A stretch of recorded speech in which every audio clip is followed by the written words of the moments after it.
Hey guys, Tisha here, and we are back for what is the final chapter of Becoming Sister Wives. I cannot believe that it is over. When I initially started doing this, I did not know where it was going to go. And I think that it has brought some of us closer together. We had new people join the family. I had conversations that helped me process some things that was going on with this story and with this family and with this book. And I just want to say before we begin that I have really enjoyed this and I really appreciate you guys, but this is the end. So it would only be befitting that we hear from the king, the prize, Mr. Cody Brown, to finish. It sounds like I believe that, right? To finish this chapter. So let's go. When we decided to tell our story, I figured that the benefits would outweigh the risks. I wanted to make the world a better place, not just for my family, but for polygamists worldwide. I want to know if you all believe that Cody really wanted to make the world a better place for polygamists worldwide, because I'm still under the impression that this was more so about money than anything, because I don't know if he accomplished his goal or what he's saying his goal is, but y'all let me know. I wanted to show the public how wonderfully stable, loving, and caring my family is. I thought we might pave the way for a safer and more tolerant future for our community. Now, I will say that even though we all feel the way that we feel now about the Brown family, that they did somewhat succeed in showing us loving aspects. I do believe that each individual family does exhibit love, mainly from the moms, but I feel like overall as a whole, when it includes Cody, it's a no for me. I think that Janelle and Christine have mastered merging their families together. I think that they've done well with including Leon, but it is obvious that Mary, Cody, and Robin, along with her kids, are kind of on the outs. Nevertheless, it wasn't a decision I made without careful consideration, prayer, and consultation with all of my wives. Now, I don't think that prayer really influences him as much as he's saying. Sorry, y'all, for knocking y'all over. But I saw the camera going like this.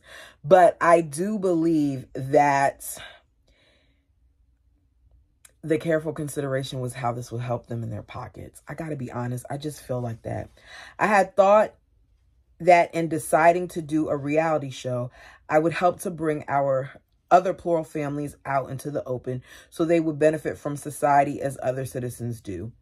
While I feel terrible if Sister Wives has driven any fundamentalist Mormons back into hiding, I do feel, for my family at least, the benefits far outweigh the cost. I believe that too, as long as he doesn't think that this is part of the reason why he's now lost his family. I do think that it benefited them to go public. Their children are now able to claim each other as siblings rather than friends. They were able to move and get homes at some point, because you know they don't have them now. And they definitely were able to provide more for their kids financially. And even now, their kids are benefiting. We wouldn't be watching McKelty and Gwen do Patreons and things of that nature and YouTube videos if it weren't for seeing them on this show. So it has done some good. The fact that my family can live openly is one of the greatest miracles I've witnessed in my lifetime. A miracle that I had never even dreamed was possible until recently. I love that all my wives are accepted as my spouses. This has given us a great boost of confidence, as well as made us stronger as a family. Our move to Las Vegas changed my life irreparably. I felt an overwhelming peace and tranquility with our arrival. I felt as if we had moved to a world of opportunity. To put it simply, I felt safe, but although I felt a new spiritual peace, we had sacrificed so much from our lives in Utah. The transition was for the best, but it was still difficult. Janelle and I had left thriving careers. I don't know how thriving Cody's was, but I do know that Janelle's was. We had all moved away from the fellowship of our church and our dearest friends. We left behind the most wonderful home and our family had ever lived in, and one of the safest communities in the country. Our children had done the same, without sharing their parents' understanding about why. I was shell-shocked from the stress of our lives during the 60 days before the move. During the move, I felt deeply bitter about the whole experience of becoming a public polygamist. I don't understand how he would be so bitter about this when he knew what could possibly happen. It just sounds like another way that Cody is trying to make us feel badly for him.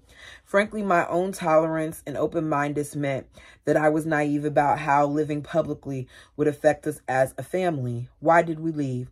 I am a husband and a father first. Not anymore. It's amazing how that went out the window. And as a parent, my first responsibility is to keep the family safe. Our simple world in that sleepy town of Lehi, Utah, became very volatile in the fall of 2010 due to the investigation and the stresses of our family becoming public polygamists. I will say this as long as I am covering them and I hear about this whole situation. They were at no time approached by CPS, Child Protective Services, social services, whatever it's called for their particular area. They were not approached by them. A statement went out. They were looking into certain things. They were investigating them, but at no point was there any type of filing that deemed them as anything. So the fact that he keeps using this and saying this to excuse some of his choices or to make it seem like he was forced out of Utah irritates me, because that's not what happened. We no longer felt that our family was safe. By the beginning of December, all 5 parents agreed that our family would be better off in Las Vegas. Don't forget, they told the kids this at the very last minute, so they didn't even really have a chance to say goodbye to their friends. By Christmas time, we had told the older children. They were very upset about the news. At first, Mariah was so opposed to leaving her home and friends that she flat out refused to move. Finally, just 3 days before our move, we told the younger children. Some were excited, some were shattered. Peyton stayed in his bed for 2 days. They did not let us know that. We saw that he was hurt. We saw that he was shocked. But that little boy stayed in his room for 2 days, finding out 3 days before they actually left. So the 3rd day, he probably got up because he had to move things. It wasn't pretty, but we figured the collateral damage of our children's emotions was a small thing compared to some of the trouble and attitudes we were experiencing as a family in Utah. Our children did not agree that moving was the right thing to do. They did understand, however, that the family needed to do whatever was necessary to stay together. I don't believe they fully understood the need to move away until we had been in Vegas for several months. We rented a temporary vacation home in Las Vegas for 30 days in order to stage an aggressive search for new homes from this shared location. We acquired the rental and made the agreement only days before we left Lehi. We were literally living day to day. I personally would not be able to function like this. I am not one of those people who likes this last minute stuff, even with moving. That's one of my problems now. I just can't. The thought of packing up and doing all that stuff and making sure that I find something that's in my son's school district so he's not uprooted because we're in junior year now. It's just the thought of it. I would never do that to my child. I know what it felt like to be a military brat. I wouldn't do that to my child. Everybody had become used to his or her own space and autonomy in Lehi. Now I had 4 wives sharing 1 kitchen and only 4 bedrooms. There were no specific rooms for the children. So when did Robin get pregnant? Did Robin get pregnant in Lehi? Not Lehi, because I don't think they said they tried until after. Did she get pregnant right before they left, or did she get pregnant while they were in that rental? Okay, I'm off base. I'm just wondering. So we placed the older girls in the family room, older boys in the living room, the younger children in the bedrooms with their mothers. Our first priority was getting the kids in school. We felt right about a particular high school, so we needed to first find a home in that specific school area. The school district does not allow transient enrollment into the school, so we needed to get a permanent address from which to enroll the children. We decided, for the sake of Robin's children, who weren't as used to living in such a big family and who had already moved so often in the previous 2 years, that they would find her a home first. I still feel like this was messed up.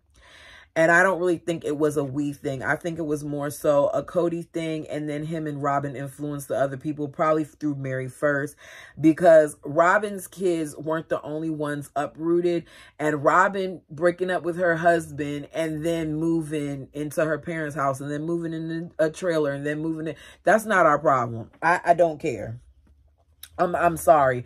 It sounds cruel because of the kids, but I just felt like it was kind of messed up that they didn't think that the older kids might be really affected. And it seemed like Robin's kids were fine, that she wasn't having any complications. Even Dayton, who they were so worried about because of his Asperger's, he seemed to be doing fine.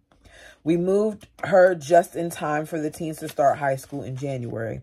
Back in Lehigh, I had coined our move the Vegas vacation in order to keep our attitudes positive about the whole move experience. We had no idea how much work was cut out for us. We moved 4 complete households in a matter of 4 calendar weeks. The way we were out of the vacation home as contracted and living in the school area we wanted. This move was exhausting. I felt as if we were constantly working to finish the production of the TV show for the season while documenting the whole move experience for the following season. We were working our tails off and still had the pressure of getting jobs and a real life going again.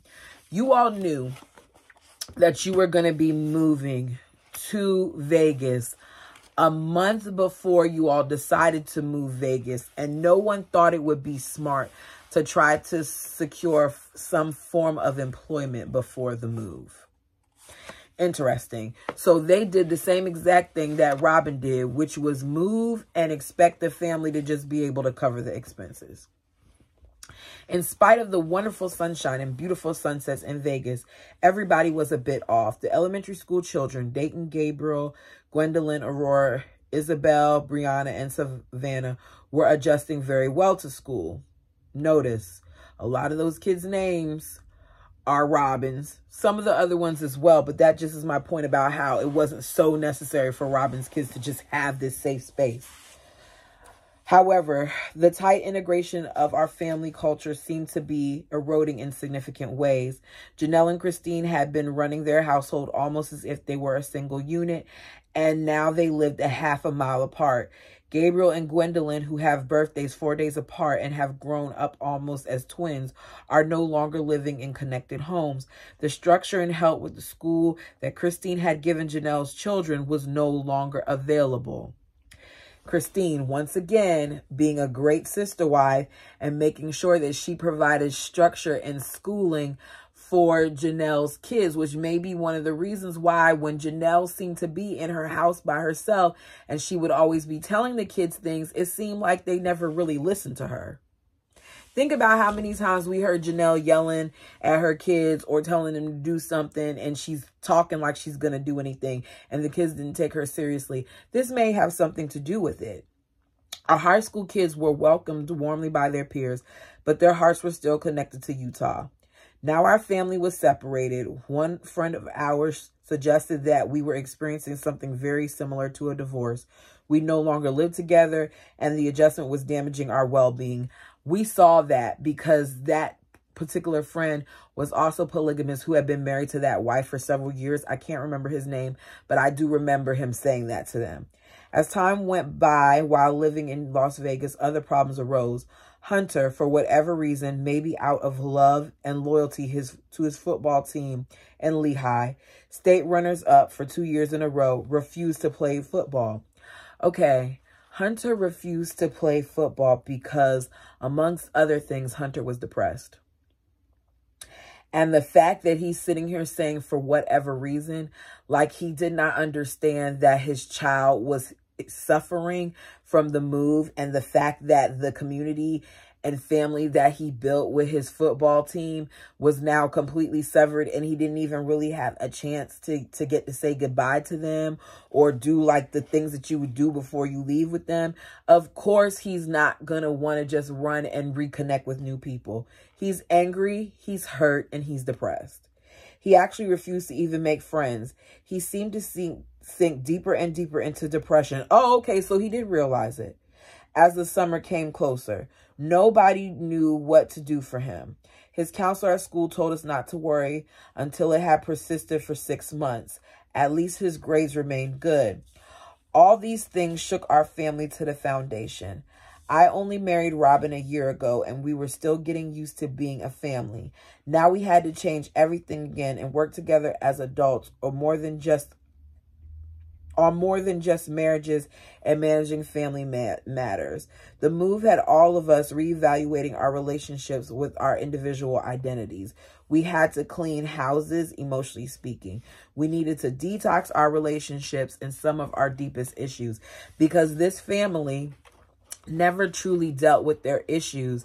And what they did was they internalized it. They kept sweet. They acted like things weren't a problem, and they kept it moving. Even Cody, you're adding on additional wives, even though you're having problems with wives. Makes no sense. And it seems like he did that for every single wife that came along, and it's just not right. Each wife, when I say that, each wife took the spot of another. So Mary and Janelle were having problems.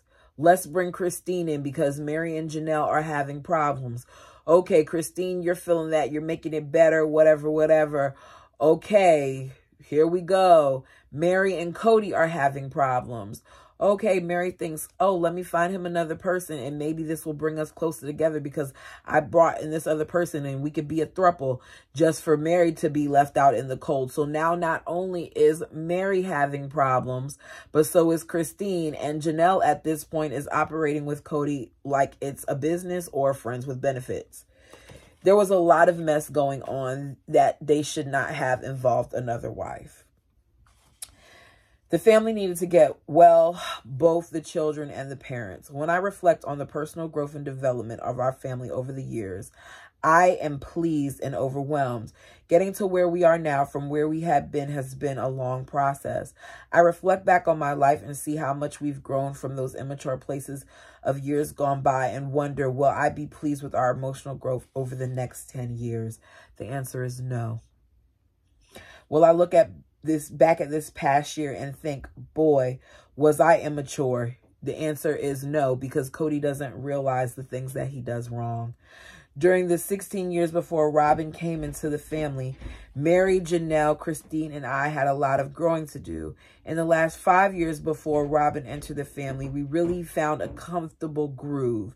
We were stable and generally happy. Now, I don't understand how he can say that when we've been told by Mary that her and Cody were having a lot of complications before Robin came into the family. So I don't understand how he can say that, but I guess he's saying overall they had a comfortable groove.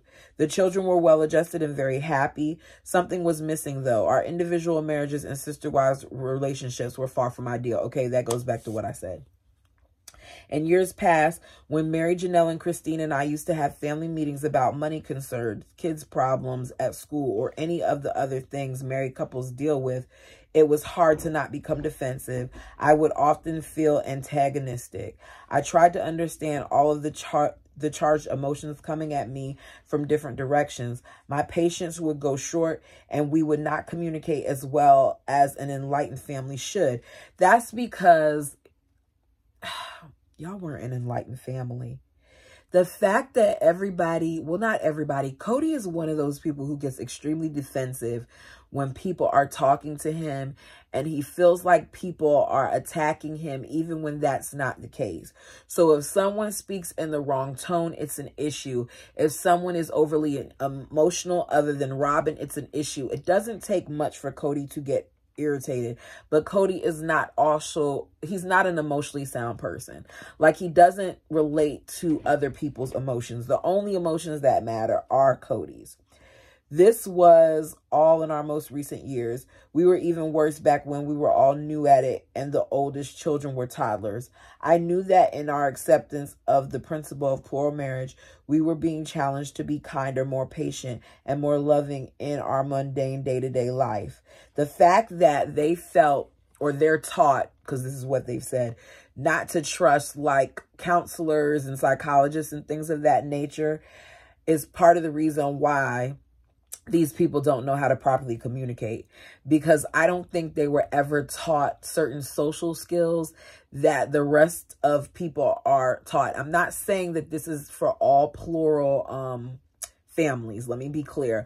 I'm talking about Cody's family and what they've stated, because basic like human communication, you should know how to have a conversation with one another without it turning into an argument every single time y'all don't necessarily have the same opinion.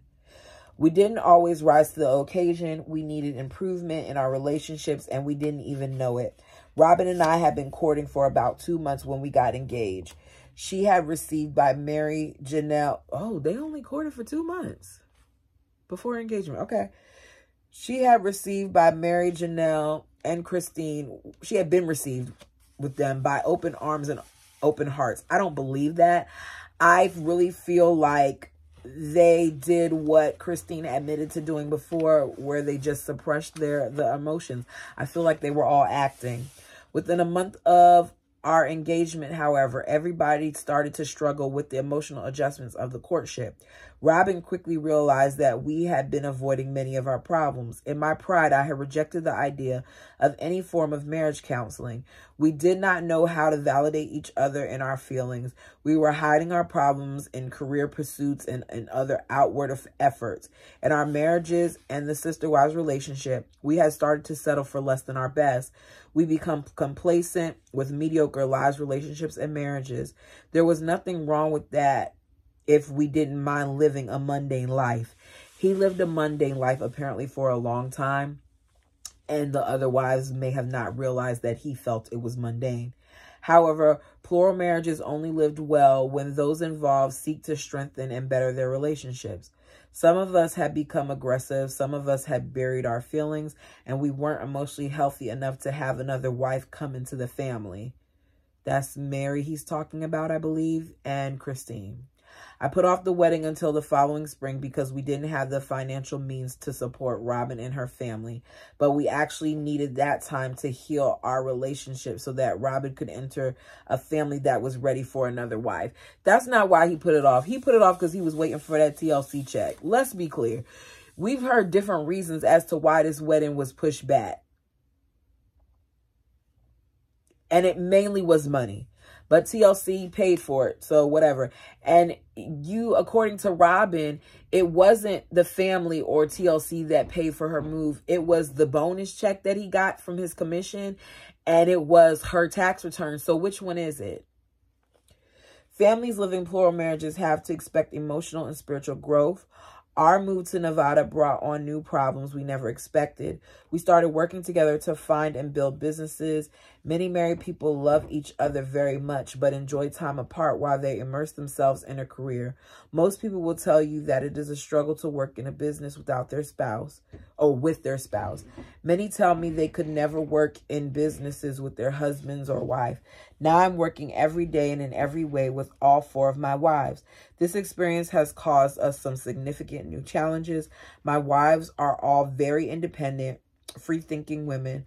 They each have a mind of their own and frequently like to give me a piece of it. Getting consensus is somewhat like pulling teeth.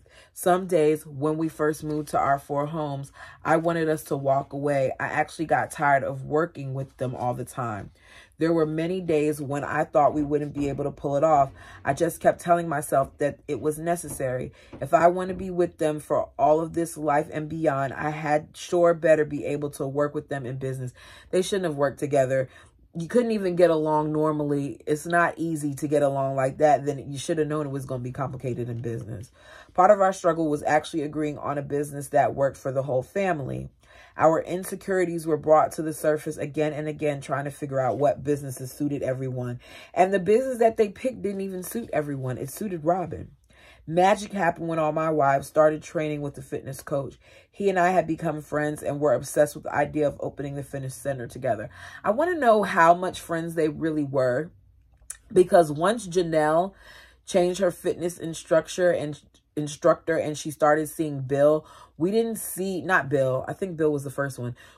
She started seeing Sean. We didn't see the first one anymore. So what happened to him?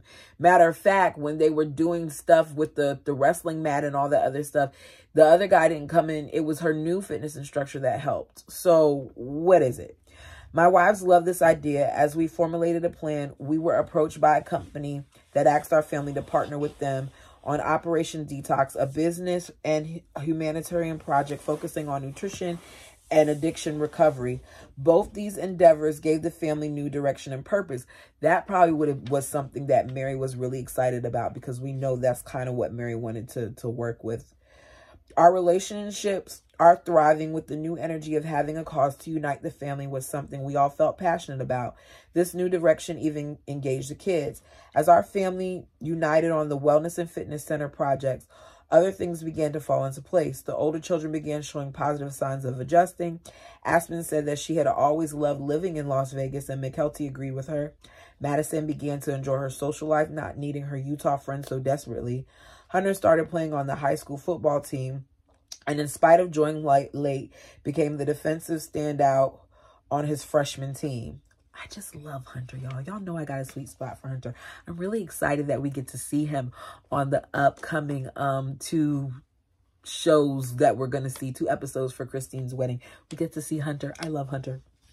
Logan is on the wrestling team and has already qualified for the varsity position. Mariah lettered in tennis and has made some dear friends.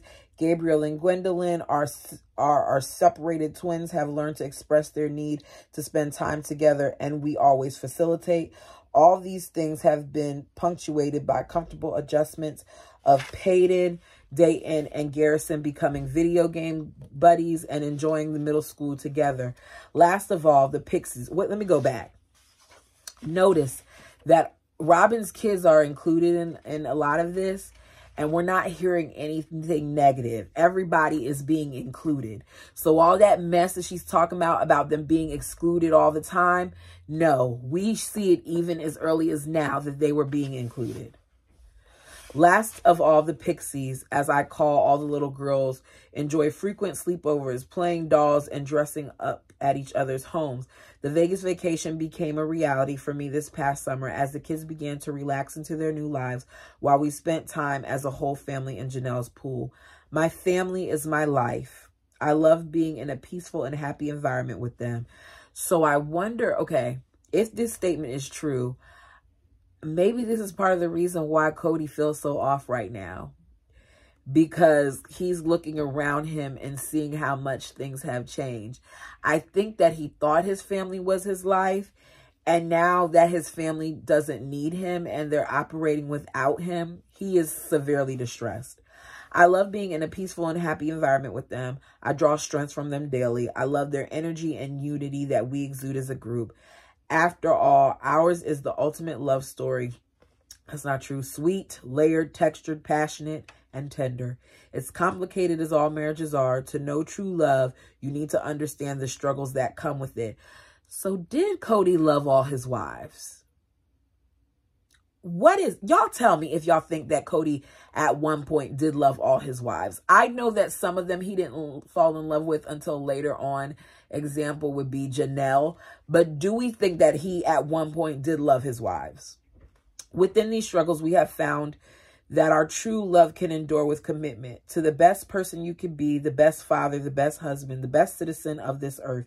You have to confront your weaknesses and overcome obstacles the world puts in your path. As part of my life path, I have had to learn to love without conditions. This is just him talking out the side of his neck, because Cody's love is very conditional. Look at what's happened around him with his wives and his kids. I have needed to learn how to validate emotions and feelings that I do not understand. I have had to be empathetic and patient. He's been told this, but he hasn't done it. I have had to grow in this capacity to be more loving to my wives so that their lives are also rich and fulfilled. This is what makes plural marriage so sacred to me. This calling to transcend my limitations, to learn from others on a daily basis, to learn to accept true love comes not from resting on your laurels, but from hard work, devotion, dedication, and commitment. Wow, how his thoughts have changed. I wonder what he would say that is now. You know he would include loyalty in there. You know loyalty would be in there. I'm sure that there are millions of people in the world who misinterpret what I do as a hedonistic and selfish. My response is, every day I work my tail off for this family. Every day I manage 4 separate marriages. That's a lie. 4 entirely different relationships, 4 distinct responsibilities. I'm not doing this for fun and games. No, you are doing it to appease your father, and you were doing it for your ego, but it required more of what you were capable of giving. I'm doing it because it's my calling. I guess the calling went away. I'm doing it. Well, he didn't say that. I'm saying that. I'm doing it because of my faith. I do it for love. Before anyone thinks that polygamy is easy or uncomplicated, I urge them to consider how much work a single marriage takes and then multiply that times 4. No one ever said that following our convictions was easy. However, I completely believe that all the work pays off. I have been blessed with so many things, beautiful wives, incredible children, and the chance to tell my story to the world. With all this love, who could ask for more? And that is how he finished the book. Let me read you the acknowledgments. We are grateful for the efforts of Tim Gibson and Christopher Poole of Puddle Monkey Productions and all of our friends at Figure 8 Films and TLC. Are these people still in charge of everything? Is this why we don't really get any information from the family? Because they've been friends with them at this point. They have protected our story and made it possible for us to tell the truth about our lives, the version of the truth, because we didn't get told the whole truth. We are grateful to Principal Voices for their pioneering work in opening the fundamentalist Mormon communities. Remember, Principal Voices is what helped get them this opportunity, because Christine was working with them and Christine was in contact with certain people. We appreciate those friends who have shown us love and support as we have done what we felt was right. Thanks to our parents and families for their support and for being instrumental in shaping us into the people who we are today. Above all, we give thanks to God for giving our lives direction and blessings us so abundantly. And that is officially the end. You all, tell me what you think overall of the book. If you have listened to me read each one of these chapters, what did we learn from this? I'll eventually put what I learned in the comment section. But what did we learn from this, number 1? And number 2, if I were to read another book, what would you want it to be? Because I think that this audio reading with me commenting is somewhat entertaining to some of you all. And I want to make sure that everybody is receiving content that they like from this channel. So if you have a suggestion, put it down below. I already saw a few people, I think I saw 3 different people in different videos to say that they think that we should read the book from the Catfish. So that is one that I'm considering. But you all let me know. And it doesn't necessarily have to be Sister Wives content, because I don't think there's a whole bunch of literature from them out there. But you all just tell me. Thank you again so much for joining me. I would like to thank Tulips and Cats again for recommending that I read the book, because it has been a great success. Thank you guys for listening. Thank you for commenting. Thank you for liking. Thank you for subscribing. And until next time.